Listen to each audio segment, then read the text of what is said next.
পার্বত্য অঞ্চল সহ বিভিন্ন স্থানে বন্যা পরিস্থিতির উন্নতি, দুর্গম এলাকায় ত্রাণ পৌঁছানোর ঘোষণা সরকারের। উপজেলা পর্যায়ে চিকিৎসা সেবার মান উন্নয়নে 25,000 লোকবল নিয়োগ দেয়া হবে প্রধানমন্ত্রী। তিস্তা মহাপরিকল্পনা বাস্তবায়নের দাবিতে রংপুরে 11 দলীয় ঐক্যের সমাবেশ। এবং 3 জেলার সীমান্তে বিএসএফ এর পুশ-ইনের চেষ্টা, স্থানীয়দের সাথে নিয়ে ঠেকালো বিজিবি।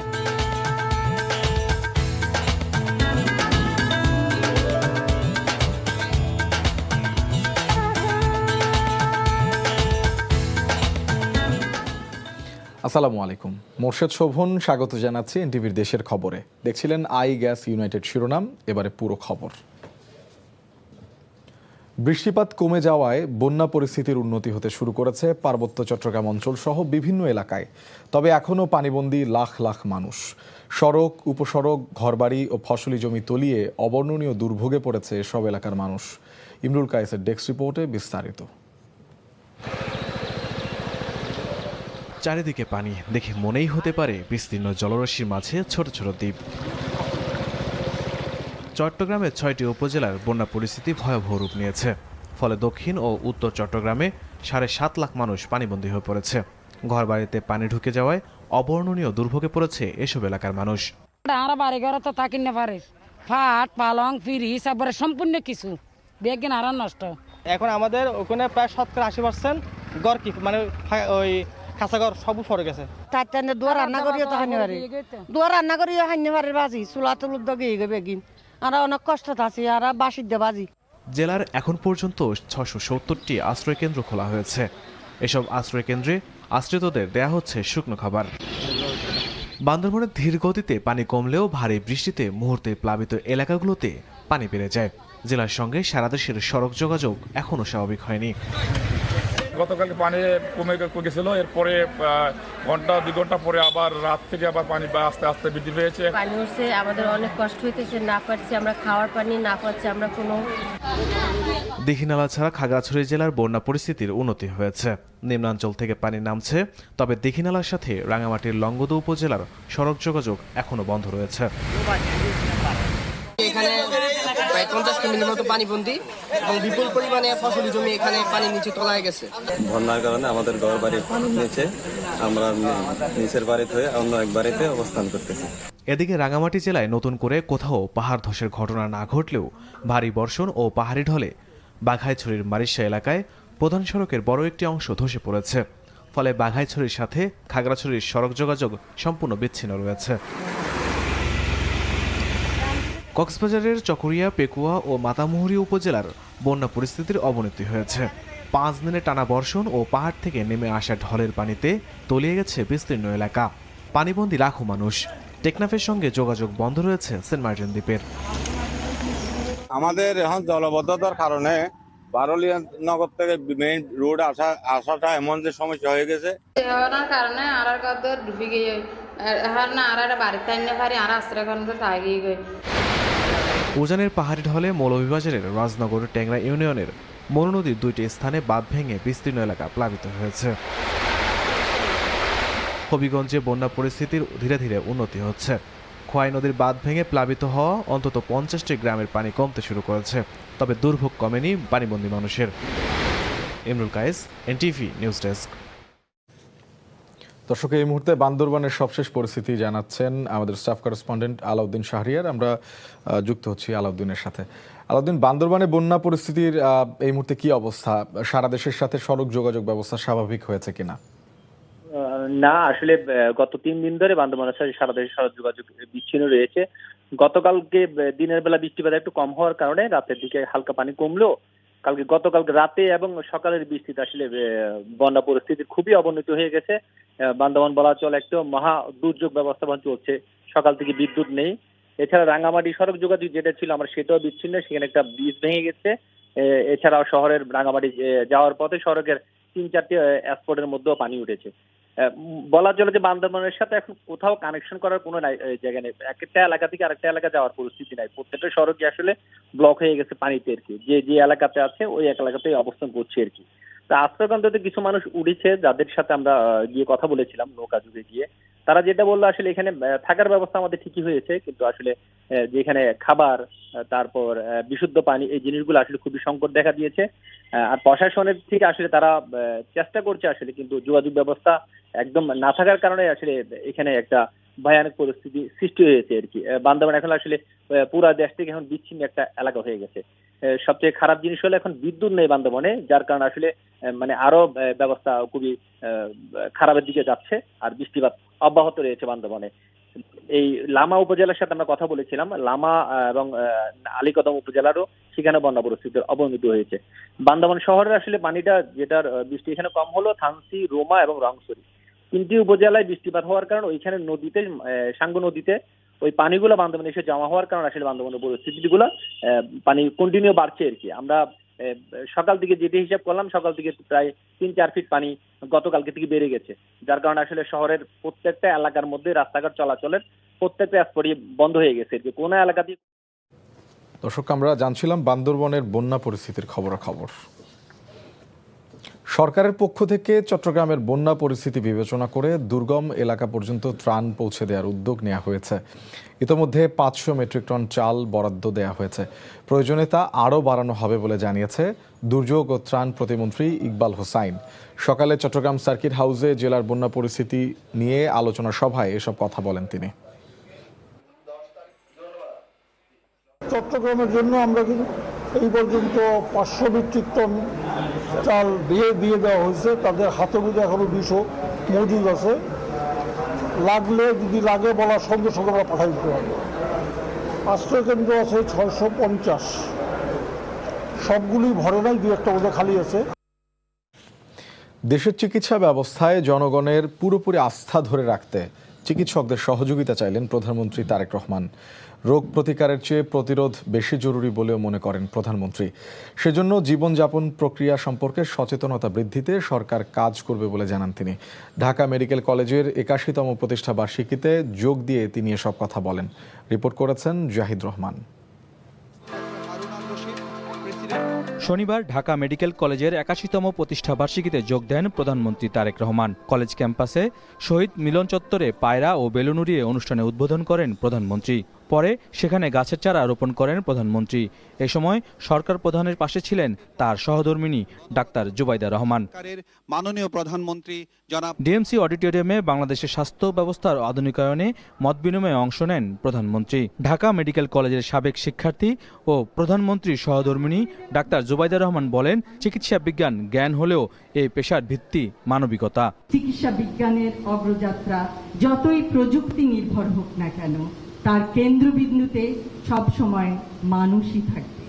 এ সময় প্রধানমন্ত্রী তারেক রহমান জুলাই গণঅভ্যুত্থানে আহতদের চিকিৎসায় ঢাকা মেডিকেল কলেজের ভূমিকার প্রশংসা করে সংশ্লিষ্টদের প্রতি কৃতজ্ঞতা প্রকাশ করেন। জুলাই আন্দোলনে কিভাবে ঢাকা মেডিকেল কলেজে প্রত্যেকটি চিকিৎসক, প্রত্যেক কর্মকর্তা কর্মচারী কিভাবে সেই আন্দোলনের সাথে ওতপ্রোতভাবে জড়িয়ে গিয়েছিলেন, কিভাবে সেদিন আহত শহীদ মানুষগুলোর পাশে তারা দাঁড়িয়েছিলেন, চিকিৎসা দিয়েছিলেন। স্বাস্থ্য সেবা নিয়ে সরকারের পরিকল্পনার কথা তুলে ধরেন প্রধানমন্ত্রী। 5 ইয়ার্সের মধ্যে আমরা এটা জিডিপি টোটাল বাজেটের আমরা হেলথ খাতে বরাদ্দ 5% নিয়ে যেটা আমাদের পরিকল্পনা আছে। শুধু বাজেট এই বছর যে বাজেট আমরা বেশি রেখেছি শুধু তাই নয়, বাজেট বৃদ্ধির সাথে সাথে বাজেট যেরকম বাড়িয়েছি একই সাথে সরকার এটার সাথে সাথে সরকার বিভিন্ন চিকিৎসা সামগ্রী কয়েকটি ক্ষেত্রে বেশ ব্যয় কমানোর চেষ্টা করেছে। আমরা একই সঙ্গে সরকারি পর্যায়ে আরো 25,000 মিডওয়াইফ নিয়োগের পরিকল্পনা নিয়েছি, যাতে করে দেশের প্রতিটি ইউনিয়ন, উপজেলা এবং হাসপাতাল পর্যায়ে নিরাপদ মাতৃত্ব এবং দক্ষ প্রসব সেবা এবং নবজাতকের মানসম্মত পরিচর্যা নিশ্চিত এবং নিরাপদ করা যায়। রোগ প্রতিকারের চেয়ে জীবনযাপন প্রক্রিয়া সচেতনতা বৃদ্ধি করা গেলে রোগ নিরাময় সহজ বলেও জানান তারেক রহমান। একজন রোগীকে চিকিৎসা দেওয়ার জন্য রাষ্ট্রের যেই খরচ হয় তার থেকে যদি প্রিভেনশনের ব্যাপারটায় জোর দেওয়া যায়, অর্থাৎ আমরা যদি এমন একজন ব্যক্তিকে ট্রেনিং দিয়ে রেডি করতে পারি যে ঘরে ঘরে গিয়ে মানুষকে অ্যাওয়্যার করবে যে কি কি কাজ থেকে বিরত, কি কি খাওয়া, লাইফস্টাইল কেমন হলে বিভিন্ন অসুখ বিসুখ থেকে দূরে থাকা যাবে, তাতে দেখা গিয়েছে যে রাষ্ট্রের খরচ অনেক কমে আসে। হাসপাতালগুলোকে পরিচ্ছন্ন রাখতে চিকিৎসকদের সহযোগিতাও চান প্রধানমন্ত্রী তারেক রহমান। Zahid Rahman, NTV news, Dhaka.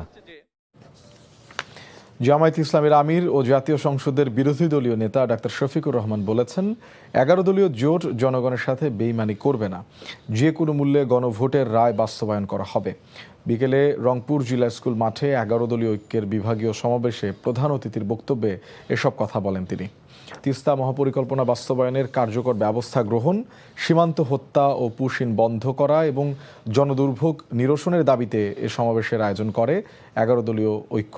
সমাবেশে সভাপতিত্ব করেছেন এনসিপি আহ্বায়ক ও সংসদের বিরোধী দলীয় চিফ হুইপ নাহিদ ইসলাম। এতে আরও বক্তব্য রাখেন এলডিপি সভাপতি অবসরপ্রাপ্ত কর্নেল অলি আহমেদ।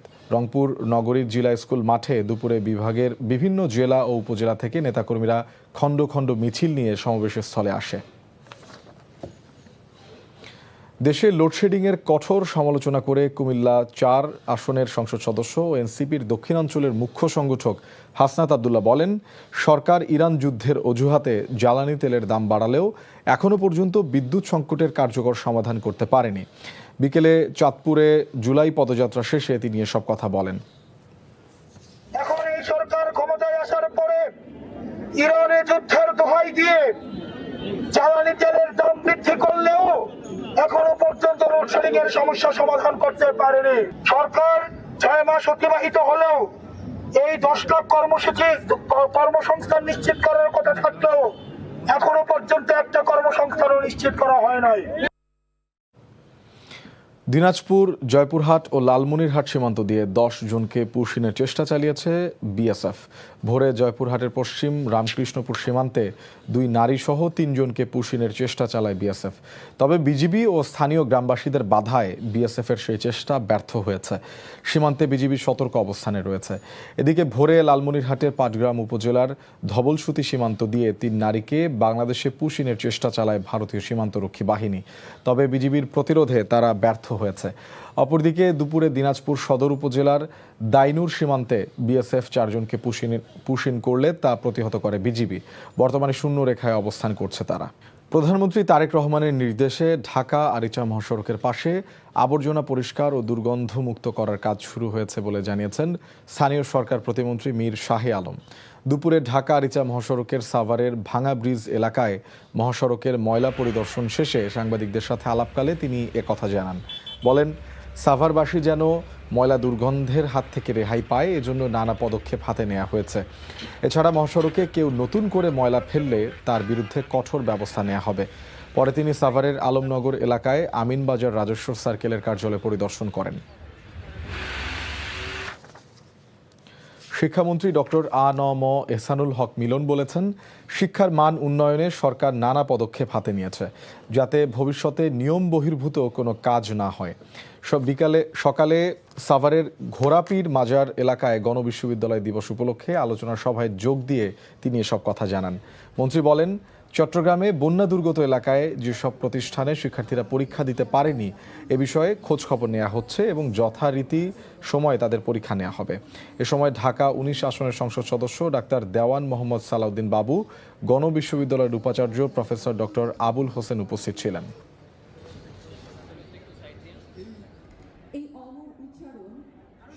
যাদের দুর্যোগ এলাকা রয়েছে, যেখানে বন্যা কবলিত হয়েছে, যেখানে আমাদের লোকাল প্রশাসন পরীক্ষা নিতে পারছে না, তারা সেইভাবে তাৎক্ষণিকভাবে আমাদেরকে জানাচ্ছে এবং তাৎক্ষণিকভাবে আমরা সেই এলাকায় পরীক্ষা বন্ধ করে দিচ্ছি এবং পরবর্তীতে অবশ্যই নিতে হবে, তাতে একই সাথে এবং সারা বাংলাদেশে পরীক্ষা চলছে, শুধু দুর্যোগ এলাকায় বন্ধ রয়েছে। সাম্প্রতিক বন্যায় ইউনিয়ন ও ওয়ার্ড পর্যায়ে ক্ষতিগ্রস্ত কৃষকদের তালিকা প্রস্তুত করা হচ্ছে। তালিকা শেষে সরকার তাদের প্রয়োজনীয় সহায়তা দেবে। সকালে কুমিল্লা টাউন হল মাঠে বৃক্ষমেলা উদ্বোধন অনুষ্ঠানে কথা জানিয়েছেন কৃষি ও প্রাণী সম্পদ মন্ত্রী আমিনুর রশিদ ইয়াসিন। বৃক্ষরোপণ কর্মসূচিতে অনিয়ম নিয়ে প্রধানমন্ত্রীর অসন্তোষ প্রসঙ্গে মন্ত্রী বলেন, দীর্ঘদিনের লুটপাটের অভ্যাস অনেকের হয়তো এখনও যায়নি, তাদের সতর্ক করে দিয়ে মন্ত্রী জানান, বৃক্ষরোপণ কর্মসূচির অগ্রগতি প্রধানমন্ত্রী নিজেই নিয়মিত তদারকি করেন। খুলনায় কিশোরী আরফানা হোসেন নির্জনা হত্যার রহস্য উদ্ঘাটন করেছে পুলিশ। নিজ মেয়েকে হত্যার দায়ে গ্রেফতার করা হয়েছে মাকে। আদালতে স্বীকারোক্তিমূলক জবানবন্দি দিয়েছে মা আরিফা ইয়াসমিন সীমা। ঘটনার পর থেকে পলাতক রয়েছে বাবা আকাশ। দুপুরে প্রেস ব্রিফিংয়ে Khulna metropolitan police commissioner Mohammad Zahidul Hasan জানান, গত 8 জুলাই প্রান্তিকা আবাসিক এলাকার 3 নম্বর রোডে একটি প্লাস্টিকের বস্তার ভেতর থেকে অজ্ঞাতনামা কিশোরীর মরদেহ উদ্ধার করা হয়। পরে মরদেহ খুলনা মেডিকেল কলেজ হাসপাতালের মর্গে পাঠানো হয়। সিসিটিভি ফুটেজ এবং বিভিন্ন গোয়েন্দা তথ্যের ভিত্তিতে ওই কিশোরীর পরিচয় শনাক্তের পর 10 জুলাই পুলিশ বাদী হয়ে সদর থানায় একটি হত্যা মামলা দায়ের করে। পরে কিশোরীর মা আরিফা ইয়াসমিন সীমাকে জিজ্ঞাসাবাদ করলে তিনি হত্যার দায় স্বীকার করেন। বলেন, তাদের মেয়ের সঙ্গে একাধিক ছেলের সম্পর্ক নিয়ে পারিবারিক কলহ চলছিল। এর জেরে তারা কন্যাকে হত্যা করেন। ডাক, টেলিযোগাযোগ, তথ্য প্রযুক্তি, বিজ্ঞান ও প্রযুক্তি মন্ত্রী ফকির মাহবুব আনাম বলেছেন, কৃত্রিম বুদ্ধিমত্তা এআই কেবল একটি প্রযুক্তি নয়, এটি ভবিষ্যৎ অর্থনীতি, কর্মসংস্থান এবং উদ্ভাবনের অন্যতম প্রধান চালিকা শক্তি। সাভারে ড্যাফোডিল ইন্টারন্যাশনাল ইউনিভার্সিটিতে কৃত্রিম বুদ্ধিমত্তা গবেষণা ল্যাব ও এআই প্রজেক্ট কম্পিটিশনের উদ্বোধনী অনুষ্ঠানে একথা বলেন তিনি। ড্যাফোডিল ইন্টারন্যাশনাল ইউনিভার্সিটির ট্রাস্টি বোর্ডের চেয়ারম্যান ডক্টর মোহাম্মদ সবুর খানের সভাপতিত্বে অনুষ্ঠানে বক্তব্য রাখেন বিশ্ববিদ্যালয়ের উপাচার্য প্রফেসর ডক্টর MR কবির, উপাচার্য প্রফেসর ডক্টর মোহাম্মদ মাসুম ইকবাল ও কম্পিউটিং অ্যান্ড ইনফরমেশন সিস্টেম বিভাগের প্রধান অধ্যাপক ডক্টর মোহাম্মদ সরওয়ার হোসেন মোল্লা। অগণিত দর্শকের আশা আর ভালোবাসা নিয়ে 23টি বছর পার করে 24-এ পা রাখল এনটিভি। সারা দেশে জমকালো আয়োজনে পালিত হয়েছে এনটিভির জন্মদিন। বিস্তারিত ওয়ালিউল্লাহ অলির ডেস্ক রিপোর্টে। চুয়াডাঙ্গা এনটিভির প্রতিষ্ঠা বার্ষিক উপলক্ষে বর্ণাঢ্য শোভাযাত্রা বের হয়। পরে প্রেস ক্লাব মিলনায়তনে আলোচনা সভায় স্থানীয় প্রশাসন, বিভিন্ন রাজনৈতিক ও সামাজিক সংগঠনের নেতারা বক্তব্য রাখেন। এ সময় বক্তারা বস্তুনিষ্ঠ সংবাদের পাশাপাশি এনটিভির সাফল্য কামনা করেন। কেক কেটে বাগেরহাটে এনটিভির প্রতিষ্ঠা বার্ষিকীর অনুষ্ঠান শুরু হয়। পরে আলোচনা সভায় বক্তারা বলেন, অতীতের ন্যায় ভবিষ্যতেও এনটিভি বস্তুনিষ্ঠ সাংবাদিকতার ধারাবাহিকতা বজায় রাখবে। আলোচনা সভা শেষে সবুজায়নের বার্তা ছড়িয়ে দিতে গাছের চারা বিতরণ করা হয়। জয়পুরহাটে দর্শক নন্দিত স্যাটেলাইট টেলিভিশন চ্যানেল এনটিভির প্রতিষ্ঠা বার্ষিকীতে এতিম শিশুদের মাঝে খাবার বিতরণ ও দোয়া মাহফিল অনুষ্ঠিত হয়েছে। নোয়াখালীতে পরিবেশ বান্ধব গাছের চারা বিতরণ ও প্রতিষ্ঠা বার্ষিকীর কেক কাটেন অতিথিরা। এ সময় তারা এনটিভির উত্তরোত্তর সাফল্য কামনা করেন। এনটিভির 24 বছরে পদার্পণ উপলক্ষে দিনাজপুরে আলোচনা সভা ও কেক কাটার আয়োজন করা হয়। এ সময় বক্তারা বলেন, এনটিভি নিরপেক্ষভাবে সংবাদ প্রচারের ধারাবাহিকতা অব্যাহত রাখবে।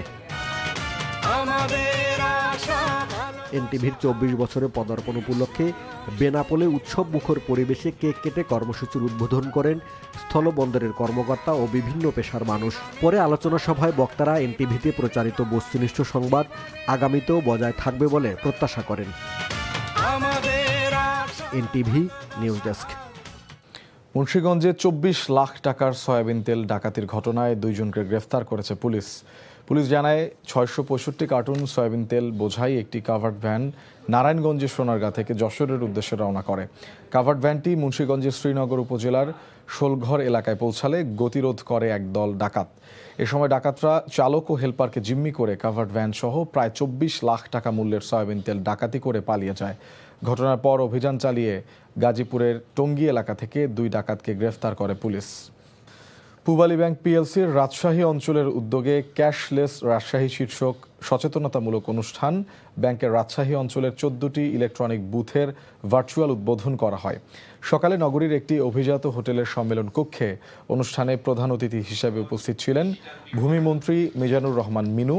অনুষ্ঠানে ভিডিও কনফারেন্সের মাধ্যমে পূবালী ব্যাংকের রাজশাহী অঞ্চলের 14টি ইলেকট্রনিক বুথের ভার্চুয়াল উদ্বোধন করা হয়। অনুষ্ঠানে ভূমিমন্ত্রী বলেন, দেশের প্রত্যন্ত অঞ্চলের মানুষকে নিরাপদ ও আধুনিক ব্যাংকিং সেবার আওতায় আনতে বাংলাদেশ ব্যাংক ও পূবালী ব্যাংকের এ ধরনের উদ্যোগ প্রশংসনীয়। চট্টগ্রামে সনাতন ধর্মাবলম্বীদের প্রধান ধর্মীয় উৎসব রথযাত্রার উদযাপন উপলক্ষে ব্যাপক প্রস্তুতি নিয়েছে নন্দন কানন শ্রী শ্রী তুলসীধাম সংগঠন। এ উপলক্ষে সংগঠনটির কার্যালয়ে এক সংবাদ সম্মেলনে লিখিত বক্তব্য রাখেন তুলসীধাম সংগঠনের মহন্ত দেবদীপ মিত্র চৌধুরী। তিনি জানান, 300 বছরের প্রাচীনতম ঐতিহ্যবাহী শ্রী শ্রী জগন্নাথ দেব কেন্দ্রীয় রথযাত্রা উৎসব অনুষ্ঠিত হবে 16 জুলাই। 24 জুলাই বিকেলে উল্টো রথযাত্রা, এরপর সন্ধ্যায় আরতি ও সাংস্কৃতিক অনুষ্ঠানের মধ্য দিয়ে সমাপ্ত হবে 9 দিনের এই উৎসব। খবর শেষ করছি, যাবার আগে আই গ্যাস ইউনাইটেড শিরোনামগুলো আরেকবার।